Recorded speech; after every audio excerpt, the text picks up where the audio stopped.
एक राजा था। वो राजा ब्राह्मणों को बुलाया, हजारों ब्राह्मणों को निमंत्रण दिया कि कल हमारे घर में आप सबका भोजन है, भोजन भी होगा और दक्षिणा भी मिलेगी।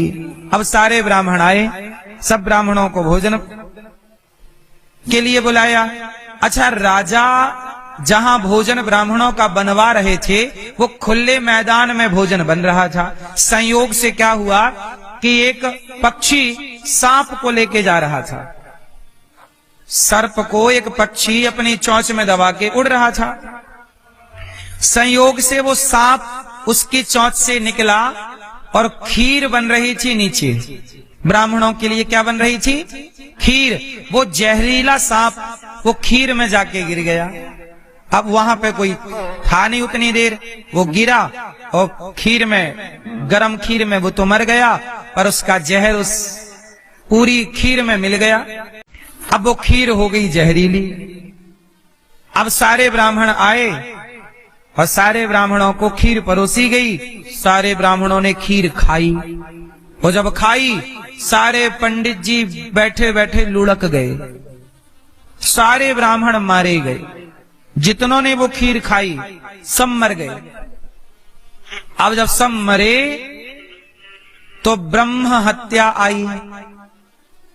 ब्राह्मण को मारे ना तो पाप आया। ब्राह्मण को मारो तो क्या लगेगा? किसी को भी मारो तो पाप लगेगा। तो पाप आया, ब्रह्म हत्या आई। अब ब्रह्म हत्या ढूंढ रही है, मैं किसे लगूं, किसे लगूं। अच्छा, एक बात बताओ, वो ब्राह्मण जो मारे गए जहरीली खीर खाके, ये बताओ उसका पाप किसे लगना चाहिए? राजा को, भंडारी को, के उड़ते हुए पक्षी को, के सांप को? बोलो भैया, गूगल से पूछ रहे हो किसे लगना चाहिए? नहीं बताएगा गूगल। सुनो, बताओ वो ब्राह्मण जो मारे गए, उन ब्राह्मणों की हत्या का जिम्मेदार कौन है? उत्तर, राजा। क्या राजा जिम्मेदार है? जिस राजा ने निमंत्रण दिया था, क्या वो राजा जिम्मेदार है? उत्तर, नहीं, वो जिम्मेदार नहीं, क्योंकि उसने थोड़ी खीर में जहर मिलाया, इसलिए राजा जिम्मेदार नहीं, राजा को पाप नहीं लगेगा। अच्छा, भंडारी ने क्या, भंडारी जो भोजन बना रहा था, हलवाई, क्या उस हलवाई को पाप लगेगा? क्योंकि हलवाई ने भी जहर नहीं मिलाया, उसका भी कोई दोष नहीं है, उसका कोई भाव नहीं था मारने का। अच्छा, तो क्या पक्षी को पाप लगेगा जो उड़ रहा था? नहीं, पक्षी तो अपने रास्ते उड़ रहा था। पक्षी का क्या कसूर के नीचे खीर पक रही है? पक्षी को भी पाप नहीं लगेगा। तो क्या सांप, सांप का क्या दोष? उससे तो जहां गिरा दिया जाएगा गिर जाएगा, वो तो चल के नहीं आया। अब बताओ पाप किसे लगेगा? अब भैया हत्या परेशान हो गई, ब्रह्म हत्या, यहां वहां घूमे, मैं कहां जाऊं, किस पे लगूं, किस पे, किसे पापी मानूं? अब वो हत्या गई भगवान के पास, हे प्रभु न्याय करो, न्याय दो। भगवान बोले क्या तेरे साथ अन्याय हुआ? बोले धरती में इतने सारे ब्राह्मण मारे गए हैं, लेकिन मैं किसे लगूं? वो ब्रह्म हत्या कहां जाए? वो पापी नजर नहीं आ रहा है, पाप किसे लगे? भगवान बोले अच्छी कन्फ्यूजन है।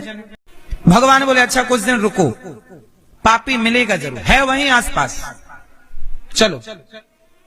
अब हत्या वहां नगर में रहने लग गई कि जो भी मुझे मिलेगा, जो भी लगेगा कि ये हत्यारा है, उस पर चढ़ जाऊंगी। अब वो पाप खड़ा है। अब क्या हुआ?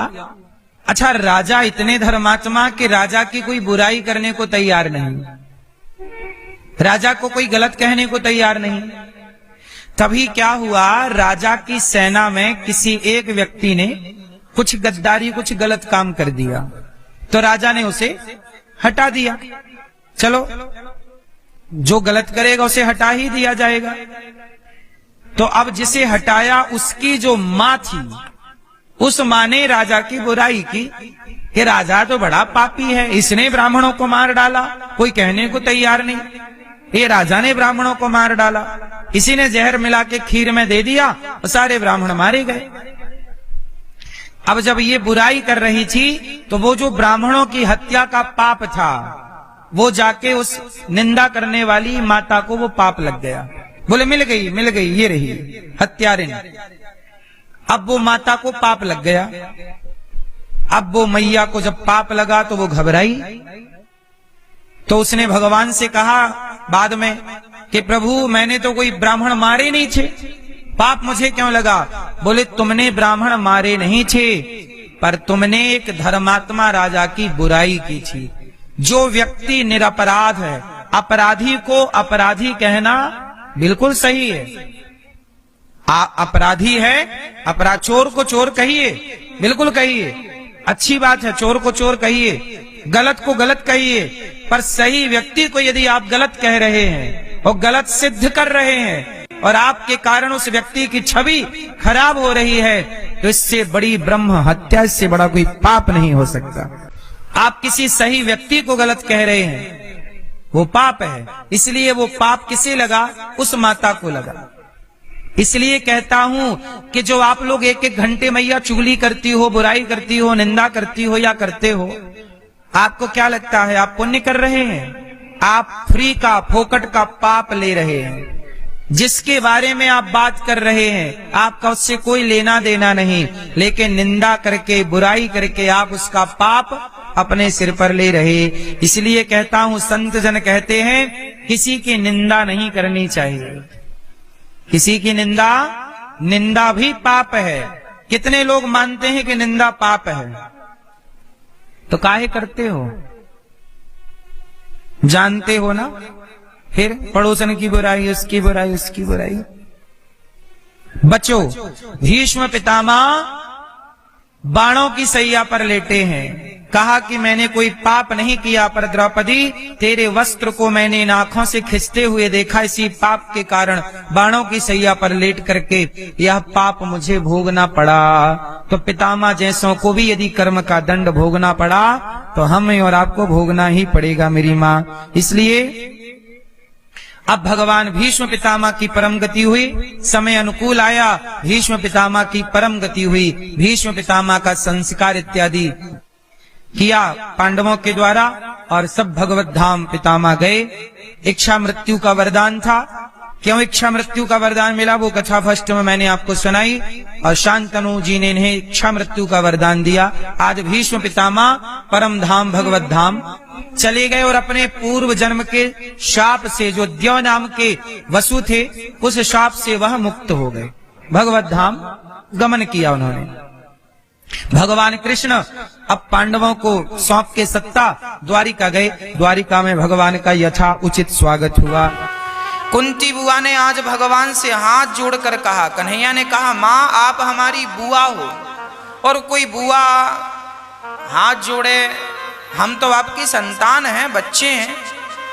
कुंती बोली आप जगत के पिता हो, आप जगत गुरु हो, आपसे आज मैं कुछ मांगती हूँ, भिक्षा मुझे दे दो।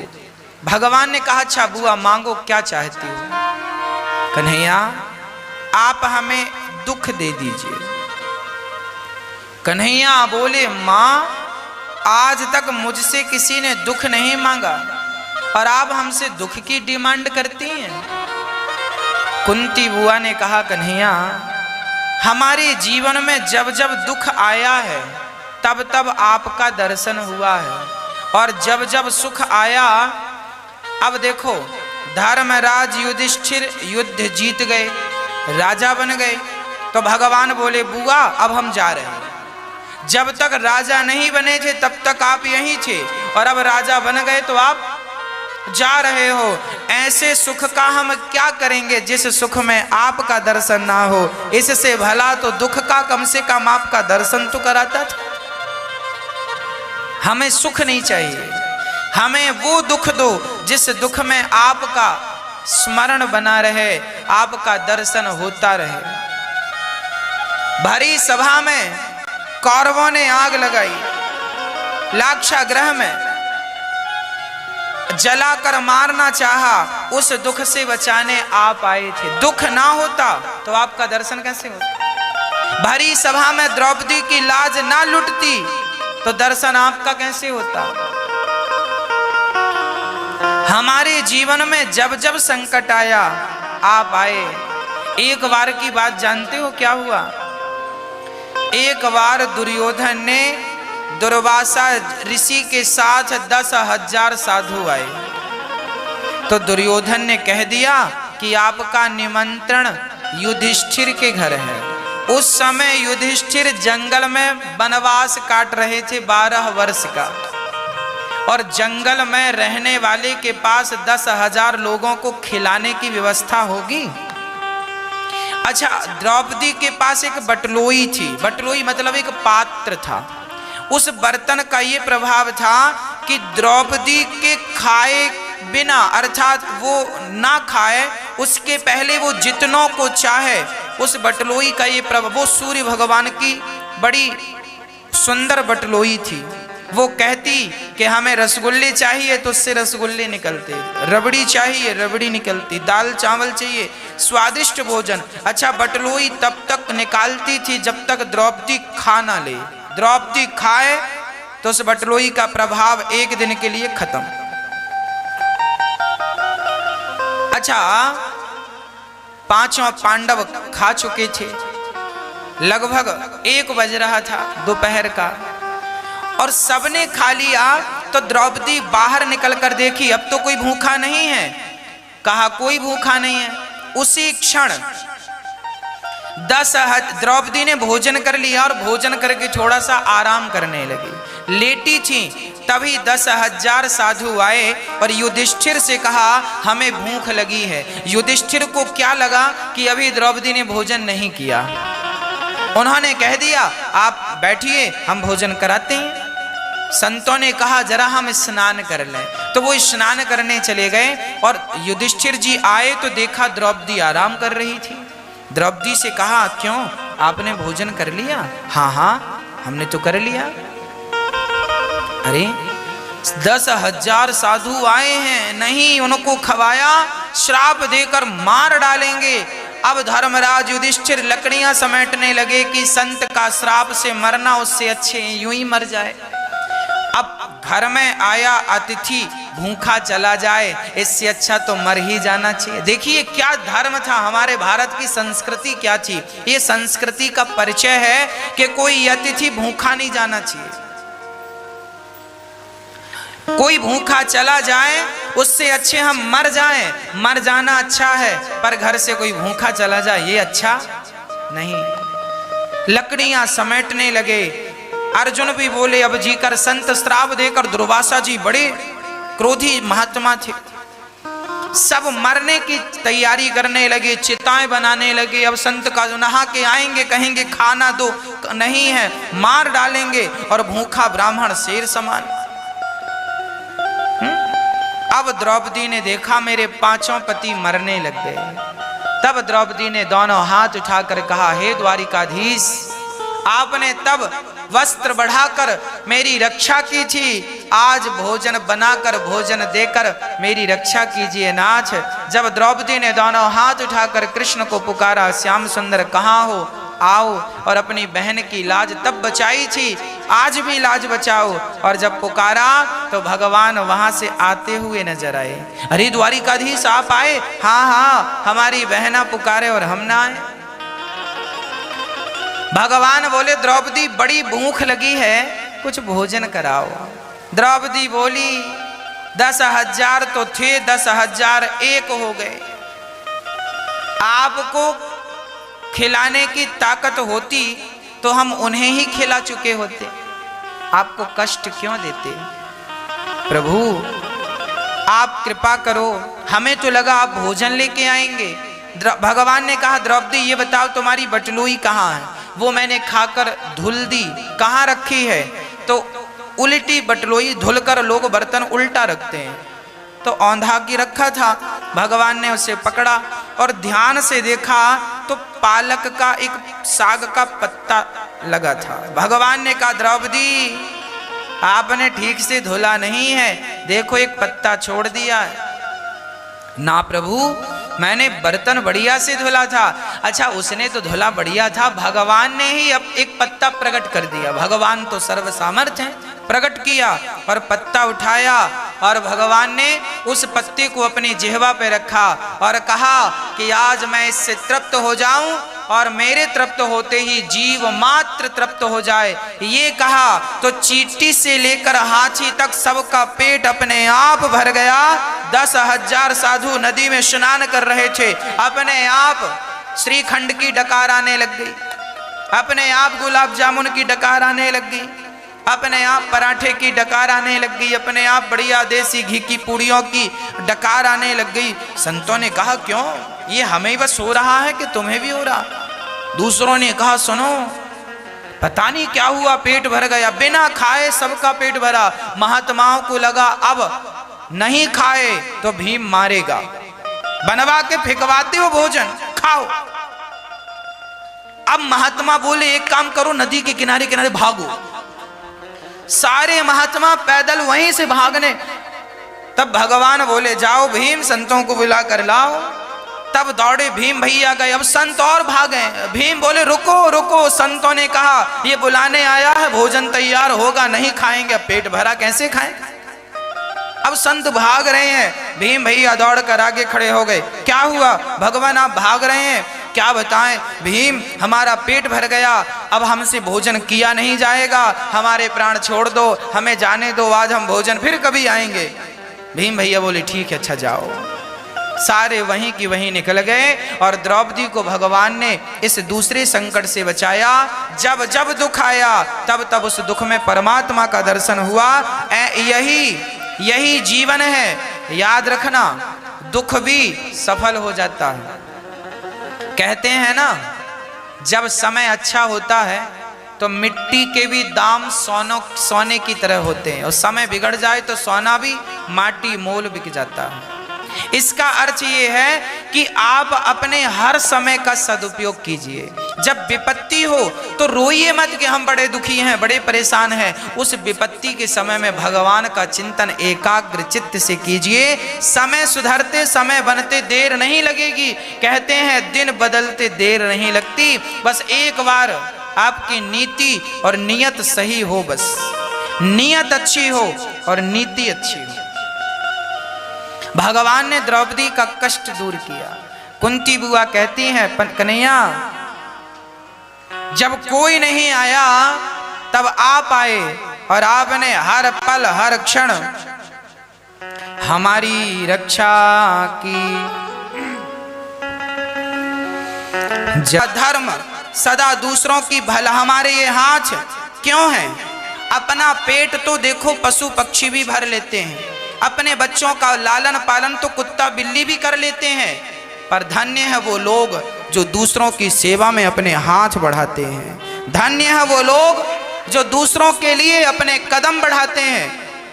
हमने तो 125 माताओं की सेवा प्रेजेंट में हो रही है, 1000 माताओं का सपना है, और 1000 माताओं से ज्यादा भी होंगी, मुझे विश्वास है।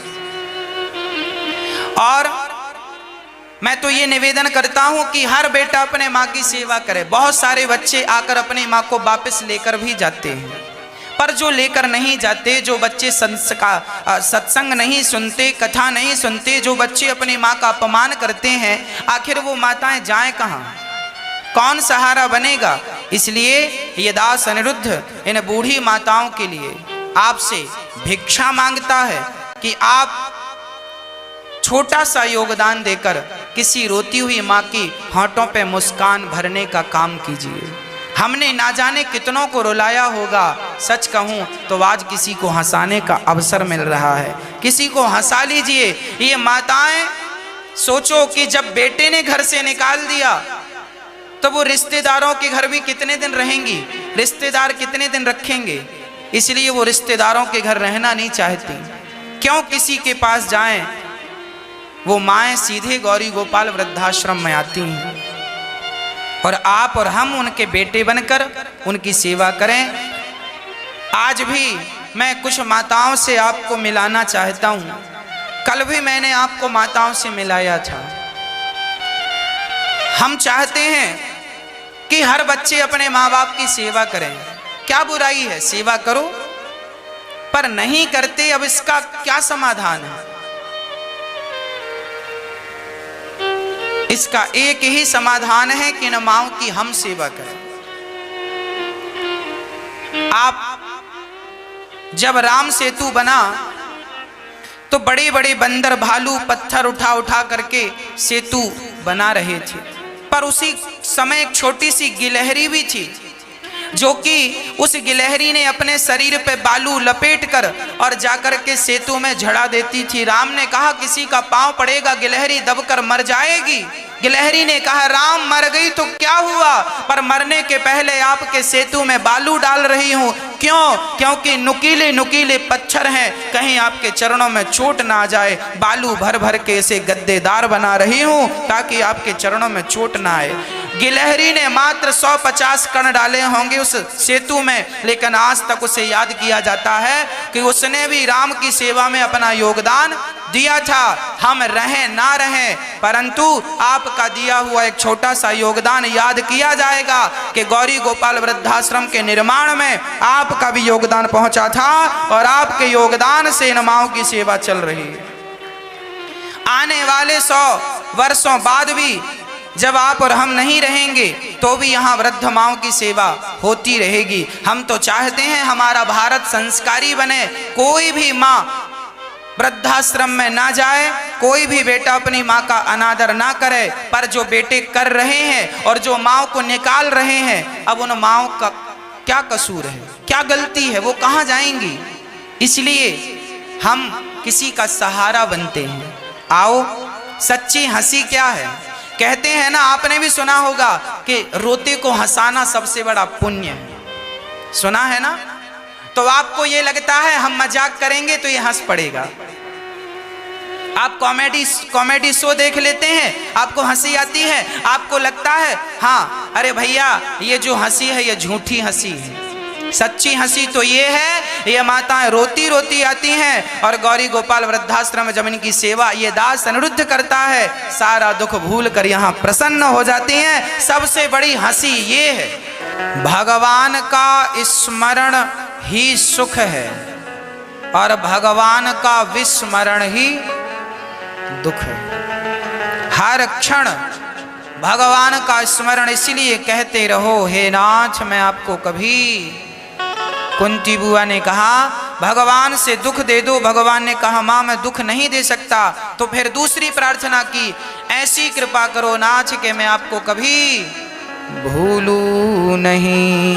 भगवान ने दिया वरदान। पितामह भीष्म बाणों की सैया पर लेटे थे, भगवान वहां गए और पितामह भीष्म ने भगवान की स्तुति की। पितामह भीष्म को बाणों की सैया क्यों मिली? क्योंकि उन्होंने किसी जन्म में एक सांप को कांटों के ढेर में फेंक दिया और उसे कांटे चुभ गए, तड़प तड़प के मर गया। जब आपने पाप किया तो आपको भी उसी पाप से गुजरना पड़ेगा। आपने किसी को गाली दी है तो लिख कर रख लेना, जो गाली आपने दी है, जिसको दी है, साल 2 साल 5 साल 10 साल बाद वो गाली आपको वापस मिलेगी जरूर। आपने किसी के गाल पर जोर का थप्पड़ मारा होगा तो आपको भी मारने वाला देर सवेर आपको मिलेगा जरूर।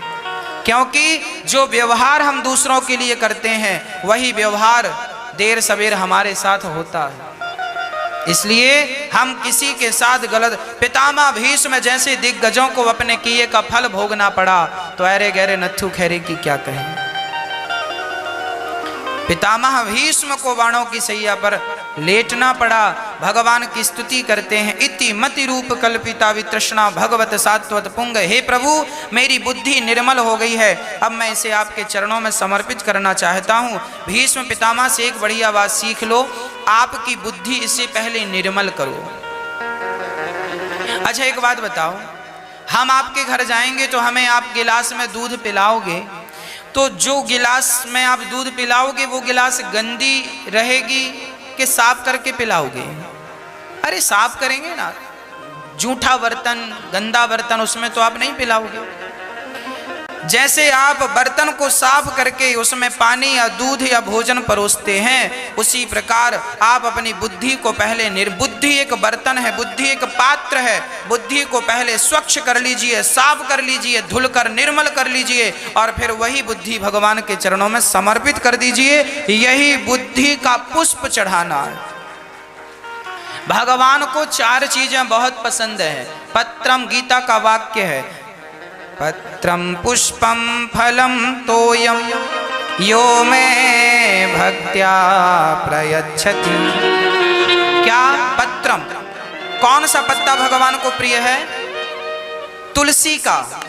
अरे तुलसी का पत्ता तो ये रहा, ये देखिए, ये तुलसी का पत्ता है। कितना वजन है इसका? तौल कर देखेंगे तो क्या वजन होगा। आप तुलसी का पत्ता भगवान को चढ़ाते, अच्छी बात है, चढ़ाना चाहिए। भगवान को तुलसी बड़ी प्रिय है। रोज भगवान का अभिषेक करना चाहिए, तुलसी से अर्चन करना चाहिए। श्रीमन नारायणाय नमः, नारायणाय नमः, नारायणाय नमः चढ़ाना चाहिए। पर तुलसी का अर्थ यह नहीं है कि सिर्फ तुलसी, इसके पीछे का कारण यह भी है कि तुलसी का पत्ता देखो कितना हल्का है। उसी प्रकार आप अपने आप को तुलसी बनाकर हल्का कीजिए। हल्का कैसे करेंगे आप? एक फुटबॉल थी, फुटबॉल एक ने यहां से लात मारा, वहां गई, वहां से लात मारा, यहां आई।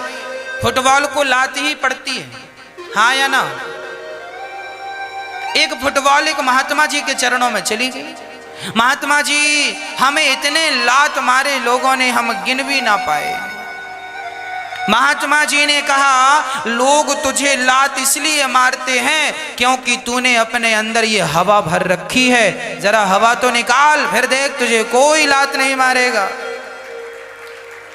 आप लोग भी अपने अंदर अहंकार की ये जो हवा रखे हैं भर के, ये जो अहंकार की हवा है, जब तक ये नहीं निकलेगी तब तक आपका कष्ट समाप्त नहीं होगा।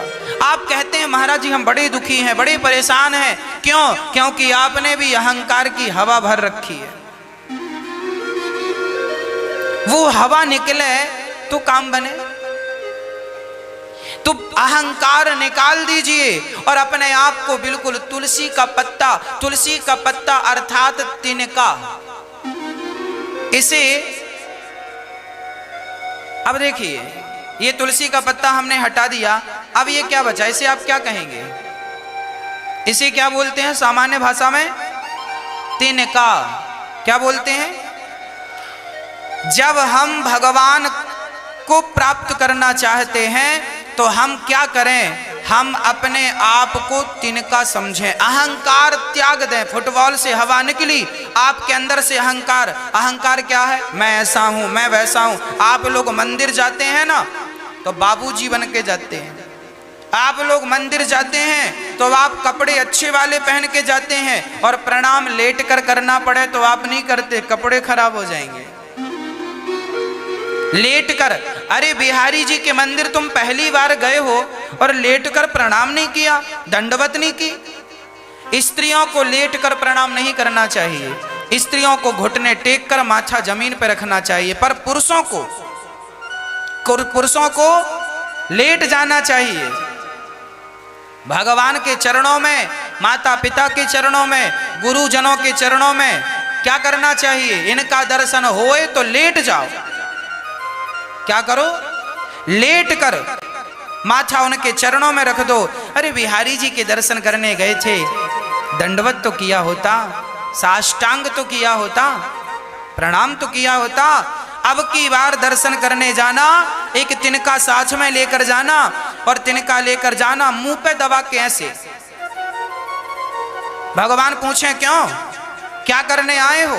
तो कह देना प्रभु, भगवान बोलेंगे क्यों ये तिनका मुंह पे क्यों दबा है? तो कह देना प्रभु मैं तिनका लेकर नहीं आया, आज मैं अपने आप को इस तिनके की तरह बनाकर आपके चरणों में अपने आप को चढ़ाने के लिए आया हूं। मैं तिनका हूं, मेरी औकात इस तिनके से ज्यादा। जब तक आप अपने आप को तिनका नहीं स्वीकार करते तब तक शरणागति हो ही नहीं सकती। भाई सुई का छेद कितना बड़ा होता है, नन्हा सा, और उसमें धागा डालना हो तो आप धागा को पकड़ के पहले क्या पानी लगा के उसको यूं यूं करते हैं ना, और धागा वैसे ही इतना पतला है और उसे यूं करते हैं यूं। इससे क्या होता, धागा और नुकीला हो जाता, फिर वो आसानी से, हाँ जी, धागा वैसे ही पतला सा है, उसे और पतला करते हैं। मेरी माँ, आप जब तक अपने आप को और अभी आप इतने बड़े हैं, आप जरा छोटे बनिए और छोटे। प्रभु मैं आपके लिए, जमाने के लिए तो आप बड़े रहें, पर भगवान के लिए। हनुमान जी लंका गए, बड़े बनकर नहीं गए। मशक समान रूप कपि धरी, और हनुमान जी लंका से राम जी के पास गए, वहां भी राम जी के पास बड़े होकर नहीं गए।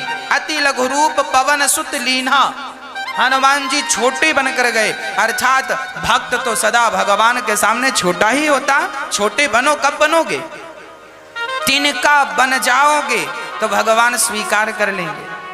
मैं कुछ नहीं हूं, मेरी औकात इस तिनके से ज्यादा नहीं है, प्रभु स्वीकार कर लीजिए। पत्रम, तुलसी का पत्ता, मतलब तुलसी तिनके की तरह है। मैं तुलसी का पत्ता बनकर गोविंद के चरणों में चढ़ जाऊं, यही तुलसी चढ़ाना है। पत्रम पुष्पम, भीष्म पितामह ने भगवान को क्या चढ़ाया? पुष्प। कौन सा पुष्प? अपनी मति इति मति रूप कल्पिता वितृष्णा, अपनी बुद्धि को पुष्प बनाकर निर्मल करके उन्होंने भगवान के चरणों में क्या चढ़ाया?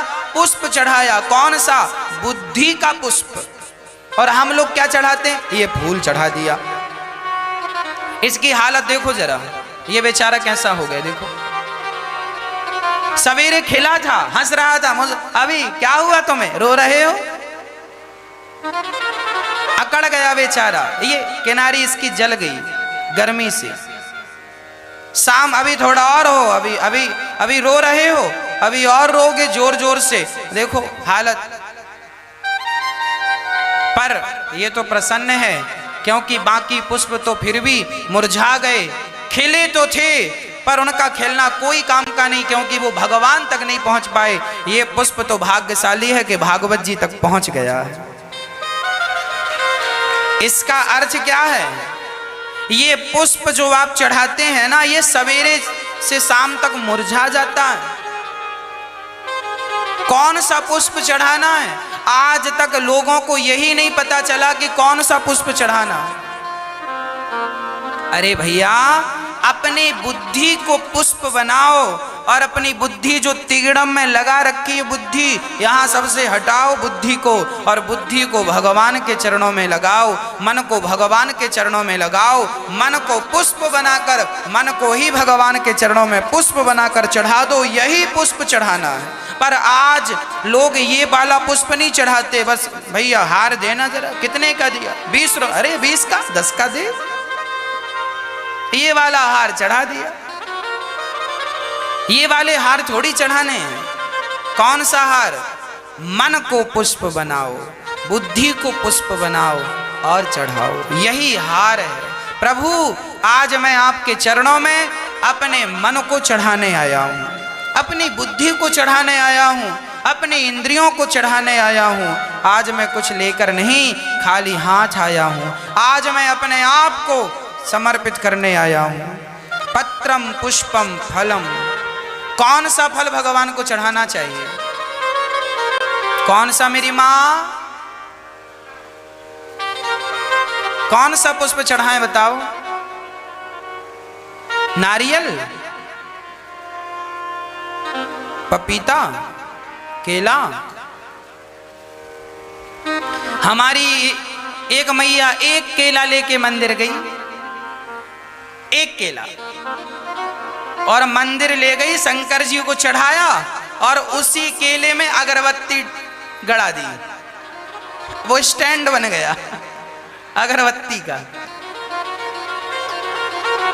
एक तो एक केला, और उसको भी छेद करके खराब कर दिया। वो किसी काम का नहीं, उसे कोई खा भी नहीं सकता। छेद कर दिया 2-4, है ना?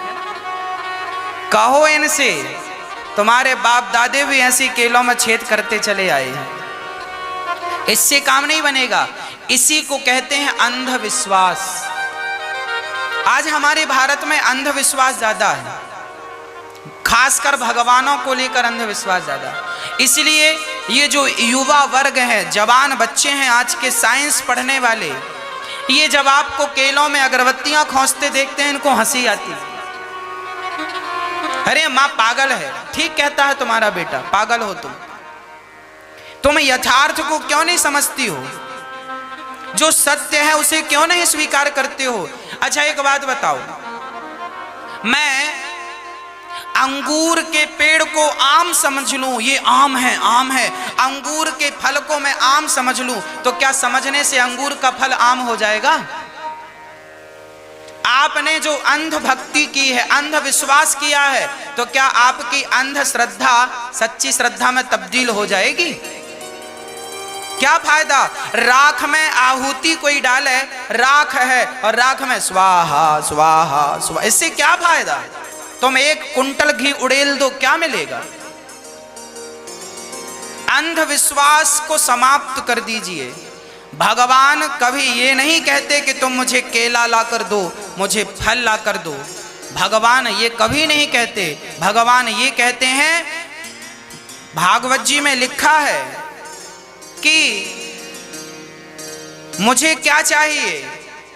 सर्वधर्मान, गीता का वाक्य है 18वें अध्याय का 66वां श्लोक, सर्वधर्मान परित्यज्य मामेकं शरणं व्रज अहम त्वा सर्व पापेभ्यो मोक्ष इष्यामि मा शुचः। अर्थ क्या है? अर्थ यही है कि भगवान को क्या चढ़ाना है? भगवान को आप माला जपिए, भगवान का चिंतन कीजिए, भगवान से प्रेम कीजिए, जो भी करो। मैं रोटी बना रही हूं तो अपने बेटे के लिए बना रही हो ना, ये भाव गलत है। आप ये बनाओ कि मैं भोजन बना रही हूं, भगवान के लिए बना रही हूं, बस वही हो गया भजन, वही समर्पण है, वही भोग लगाना है। जो भी क्रिया करो, जो भी कर्म करो, वो सब भगवान के लिए समर्पित होता जाए। यही कर्मों का फल भगवान को चढ़ाना है। आप पुण्य करो और पुण्य का फल भगवान के चरणों में। त्वदीयं वस्तु गोविंद तुभ्यमेव समर्पयेत्। हे प्रभु, मैंने जो पुण्य किया आपके चरणों में समर्पित कर दिया। तो इसका अर्थ ये नहीं है कि आप भगवान को भोग ना लगाएं, लगाइए, पर कैसे लगाना है? आप लोग क्या करते हैं? केला उठाए रख दिया। आप लोग क्या करते हैं? दाल चावल रोटी उठाई रख दिया। आप क्या, बिहारी जी के मंदिर में मैं एक बार देख रहा था, एक सज्जन ने आधा किलो लड्डू पेड़े लिए और बिहारी जी का पट खुला तो लड्डू का पूरा डिब्बा उठा के बिहारी जी की तरफ यूं जोर से फेंका। अच्छा था कि बिहारी जी तक नहीं पहुंचा, नहीं सीधा मुंह पे ही लगता।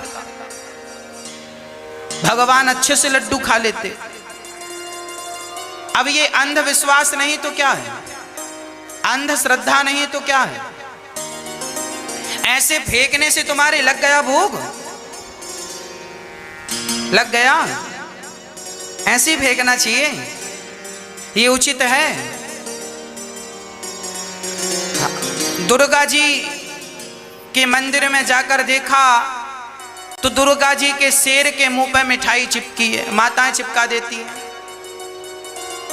शंकर जी के मंदिर में जाकर देखा तो नांदिया नंदी के मुंह पर मिठाई चिपकी है।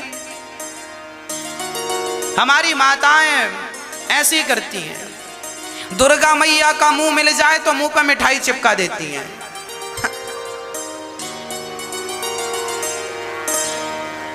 हाँ, और रोली सिंदूर कुमकुम मिल बस जाए, कहीं भी फेंकना हो, उनको ये नहीं दिखता कि साफ कपड़ा है, बढ़िया है, फेंकेंगे गंदा, नहीं ना फेंकना, उनको लगता यही पूजा है, फेंक दिया। अभी आप यहाँ पर थाली में जरा सिंदूर रोली भर के देखना, अभी हाथ में भर भर के फेंक देंगे। भगवान को चढ़ा, भगवान चढ़ गए। आपको ये लगता है ऐसे चढ़ता है? यही अंधविश्वास है, यही अंधश्रद्धा है, यही अंध भक्ति है। सही क्या है? सही है वो समझो। हमने एक केला खरीदा भगवान के लिए, बिहारी जी के मंदिर गए, शंकर जी के मंदिर गए, दुर्गा, जो भी मंदिर आपको अच्छा लगता वहां आप गए, एक केला हाथ में रखा है, खरीदो। एक केला, माना कि ये केला है, हाथ में रखा है, ऐसे हाथ जोड़ लो। एक दर्जन है तो एक दर्जन ले लो, एक केला है एक ले लो, लड्डू है लड्डू ले लो, पेड़ा है पेड़ा है, मिठाई जो भी है खरीदो, बुरा नहीं है खरीदना, खरीदो, हाथ में लो। बिहारी जी के सामने खड़े होकर हाथ जोड़कर ऐसे हाथ में रख के आंख बंद कर लो, नेत्र बंद करके ऐसा भाव बनाओ कि हमारे सामने श्याम सुंदर बैठे हैं, श्री राधा रानी बैठी हैं, और हम अपने हाथ से जैसे माता विदुरानी भगवान के सामने बैठी और छिलकों को छीलती जाती। वो तो फल फेंकती जाती है, पर हम नहीं फेंकेंगे। हम छिलका उतार कर और बड़े प्रेम से एक भाव की पूजा कर लो। छिलका भी ना छीलो, आप पूरा का पूरा केला लेकर मात्र एक भाव बनाओ कि आपने छिलका छील दिया।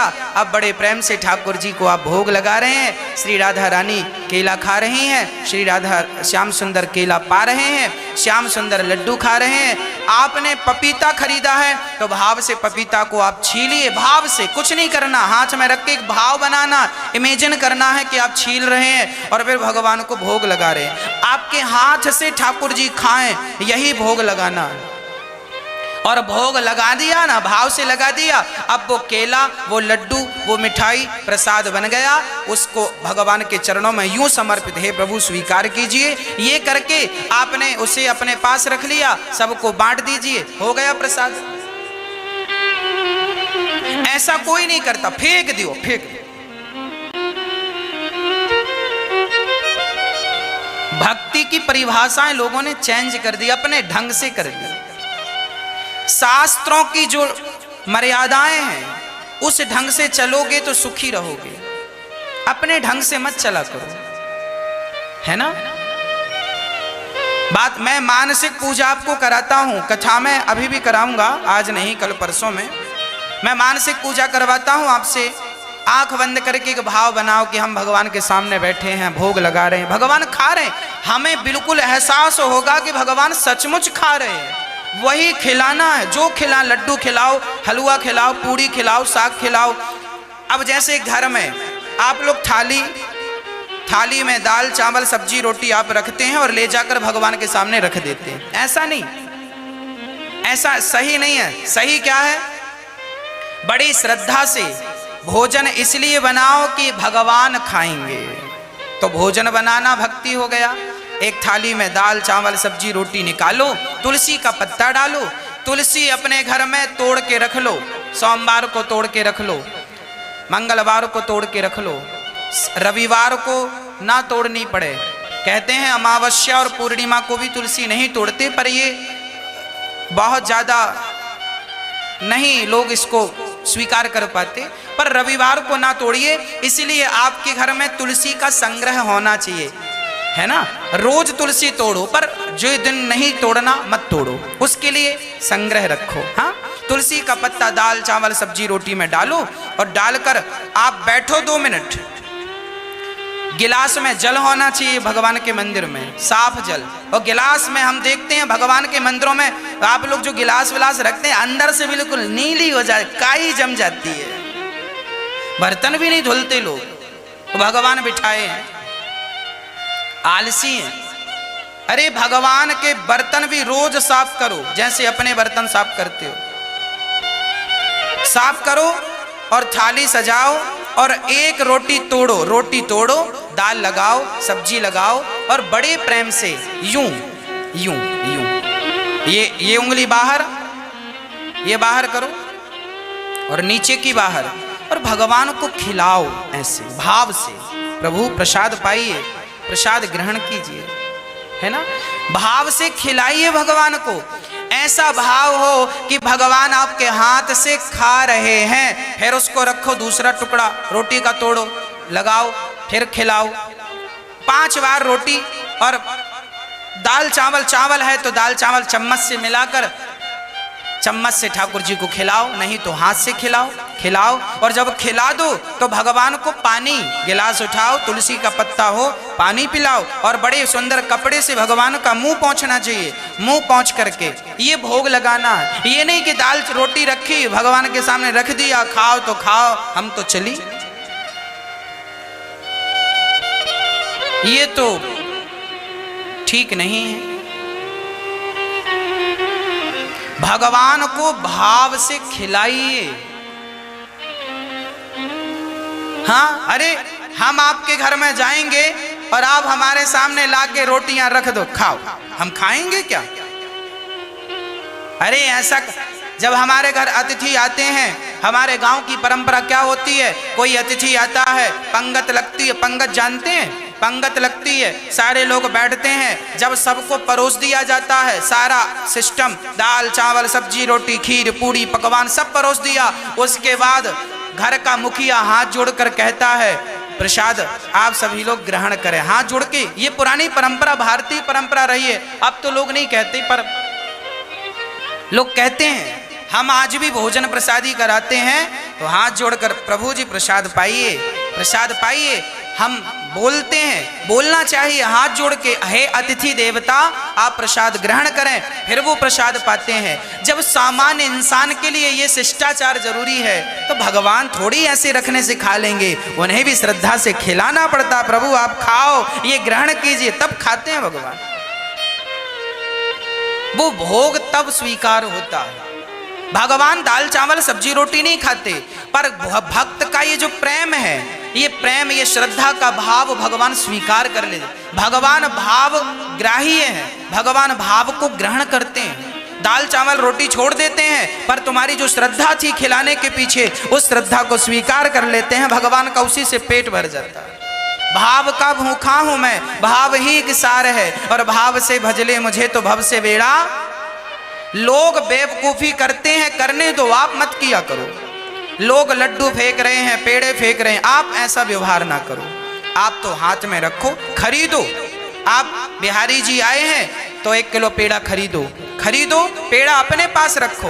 पैसा है दान पेटी में डालना है डालो, आपकी श्रद्धा है बिहारी जी के मंदिर में। और पेड़ा खोलकर अपने हाथ से यूं ही बिहारी जी को भाव से बुलाओ, बिहारी जी खाएंगे, वो प्रसाद हो गया, बस बात खत्म। बात समझ में आ गई? मैया ओ मेरी मैया, हो गई पंचायत? हाँ, अब सुन लो ध्यान से मेरी माँ।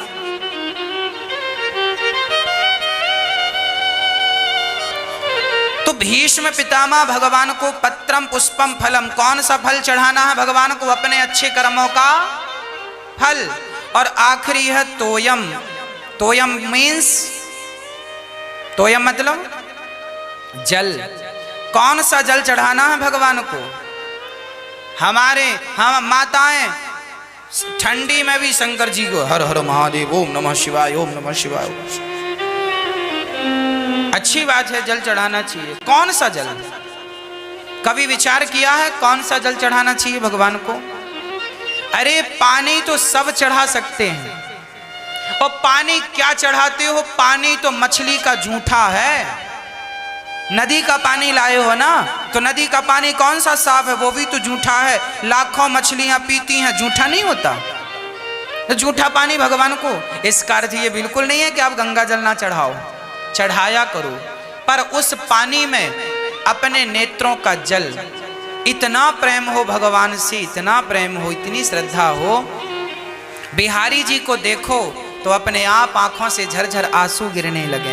राधा रमण जी को देखो, अपने आप आंखों से आंसू गिरने लगे।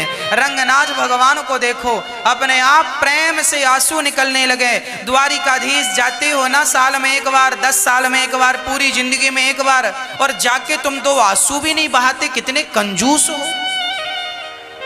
2 आंसू भी तुम्हारे नहीं निकलते। जगन्नाथ जी जिंदगी में एक बार गए, और वो भी बिना आंसू बहाए चले आए। क्या चढ़ाया फिर तुमने? कागज के टुकड़े चढ़ा के आ गए। क्या वैल्यू है उनकी? भगवान को चाहिए क्या 1000 का नोट, 500 का नोट, 2000 का नोट? क्या करेंगे भगवान? भगवान केवल प्रेम चाहते हैं। हाँ, प्रेम चाहते हैं, प्रेम। और प्रेम की पहचान आंसू है। क्या है प्रेम की पहचान? आंसू। इसलिए जगन्नाथ जी जाया करो तो जरूर भगवान के चरणों में इतना प्रेम हो, भगवान से मिलने की इतनी उत्कंठा हो। जैसे एक माँ साल भर बाद अपने बेटे से मिलती है ना, तो गले लगाकर ना चाहे तो भी उसकी आंखों से आंसू आते हैं। हाँ या ना? एक बाप अपने बेटे से साल भर बाद मिलेगा तो ना चाहेगा तो भी गले लगाकर उसके आंखों से आंसू आएंगे। संसार के लिए आंसू बहा दिया, और भगवान के लिए 2 आंसू भी नहीं जुड़े तुम्हारे पास। पूरी जिंदगी में एक बार जगन्नाथ जी गए और वहां भी आंसू नहीं बहाए तुमने। पूरी जिंदगी में एक बार बिहारी जी के पास आए और बेटे से मिले तो लिपटा के रोए, और भगवान के लिए कोई आंसू नहीं। भगवान भी बोले जाओ, जैसे आए हो खाली खाली जाओ। क्या दिया तुमने हमें? आंसू दिए, प्यार दिया? तुमने नहीं दिया तो हमसे अपेक्षा ना रखना। इसीलिए आज का इंसान कोरा है, चारों धाम करने के बाद भी कोरा खाली घर में आता है। क्यों? क्योंकि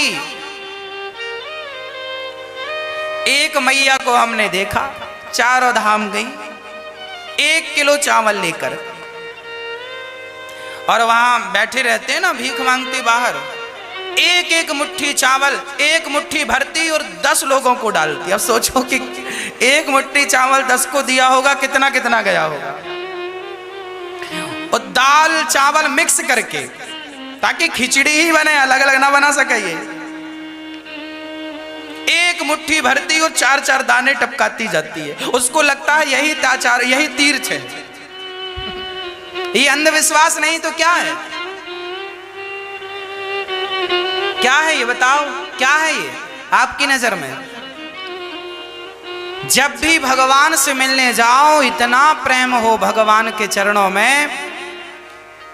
चैतन्य महाप्रभु जब जगन्नाथ भगवान से मिलने गए तो चैतन्य महाप्रभु गरुड़ स्तंभ के, आप कभी जगन्नाथ जी गए? नहीं गए। गरुड़ स्तंभ, जगन्नाथ भगवान के सीधा सामने गरुड़ स्तंभ है, उसके पीछे के द्वार है। तो वहां खड़े होकर ऐसे चैतन्य महाप्रभु ऐसे दर्शन, जगन्नाथ जी का दर्शन तब होता है जब बिल्कुल किनारे से देखो तब। तो चैतन्य महाप्रभु देखे और जब जगन्नाथ जी से आंखें मिली तो इतना प्रेम उमड़ा, इतना प्रेम उमड़ा कि जिस पत्थर पर हाथ रखे थे वो पत्थर पिघल गया, जिस पत्थर पर खड़े थे वो पत्थर ऐसा पिघला, उनके चरणों के निशान बन गए। आज भी वो जगह पर चैतन्य महाप्रभु के उंगलियों के और चरणों के निशान आज भी हैं। हम गए थे तो हमने अपनी आंखों से दर्शन किया था। इतना प्रेम भगवान से कि अपने आप आंखों से अश्रुधार गिरने लग जाए। यही है तीर्थ यात्रा, यही है दर्शन। भगवान जगन्नाथ जी का दर्शन हो तो जगन्नाथ जी को देखकर प्रभु इतने दिन बाद आपने याद किया, बस प्यार से आंखों में आंसू हो, और बस जाते जब वापस आने लगे तो भी उनकी याद में आंसू आने चाहिए। अब ये प्रेम है, मैं कह सकता हूं आपके लिए, पर करना आपको ही है। मुझे नहीं पता कि आपके भीतर कितना प्रेम है, पर बिना प्रेम के राम ही केवल प्रेम प्यारा लिखा है। राम को पैसे प्रिय नहीं है, राम को सोना चांदी प्रिय नहीं है, राम को तुम्हारा कुछ भी नहीं चाहिए, राम को केवल तुम्हारा सच्चा प्यार चाहिए। जितना प्यार कर सकते हो कर लो। आज पूज्य श्री अनिरुद्धाचार्य जी महाराज ने हम सभी लोगों को बहुत ही उत्तम एवं शिक्षाप्रद कथा सुनाई है। आशा करता हूं कि इस शिक्षाप्रद कथा से हम सभी लोग कुछ न कुछ शिक्षा अवश्य ग्रहण करेंगे और अपने जीवन को सुखी और सात्विक बनाने का प्रयास करेंगे। मित्रों, अगर आपको यह शिक्षाप्रद कथा पसंद आई हो तो वीडियो को लाइक करें और अधिक से अधिक लोगों को शेयर भी करें, जिससे और भी लोग महाराज जी की इस शिक्षाप्रद कथा से शिक्षा लेकर अपने जीवन को सुखी बना सकें। मित्रों, अगर आपने अभी तक हमारे चैनल को सब्सक्राइब नहीं किया है तो हमारे चैनल को तुरंत सब्सक्राइब भी कर लें, जिससे आपको नोटिफिकेशन के माध्यम से महाराज जी के शिक्षाप्रद कथा तुरंत प्राप्त हो सकें। मित्रों, तो कल फिर किसी शिक्षाप्रद कथा के साथ आप लोगों के समक्ष प्रस्तुत होंगे। तब तक के लिए जय श्री राधे।